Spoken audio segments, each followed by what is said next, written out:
അത് കഴിഞ്ഞ് 77 അച്യുതാനന്ദൻ തോറ്റു. RSPയിലെ കുമാരപിള്ള ജയിച്ചു.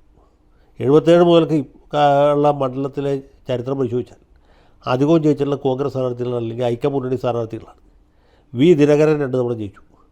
പിന്നെ നമ്മുടെ കോൺഗ്രസ് നേതാവ് സുഗതൻ ജയിച്ചു. ഇതിനിടയ്ക്ക് ധീവരസഭയുടെ പിന്തുണ കിട്ടിയ ഒരു തവണ സുശീല ഗോപാലൻ ജയിച്ചു. ഒരു തവണ CK സദാശിവൻ ജയിച്ചു. സുധാകരൻ തന്നെ മത്സരിച്ച് തോറ്റിട്ടുള്ള സീറ്റാണ് ഈ അമ്പലപ്പുഴ. സുധാകരൻ നേരത്തെ കുട്ടനാട്ടിൽ മത്സരിച്ച് തോറ്റിട്ടുണ്ട്, പിന്നീട് അമ്പലപ്പുഴയിൽ മത്സരിച്ച് തോറ്റിട്ടുണ്ട്, പിന്നെ കായംകുളത്ത് മത്സരിച്ച് ജയിച്ചിട്ടുണ്ട്, പിന്നെ കായംകുളത്ത് മത്സരിച്ച് തോറ്റിട്ടുണ്ട്.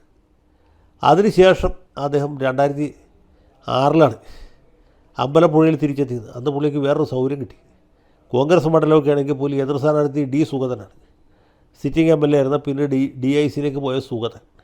അപ്പോൾ സുഗതനെ കോൺഗ്രസ്സിൽ A ഗ്രൂപ്പുകാർ വേല വെച്ചു. അതിൻ്റെ ഗുണവും സുധാകരന് കിട്ടി. അങ്ങനെ സുധാകരൻ ജയിച്ചു. ജയിച്ചും മന്ത്രിയായി.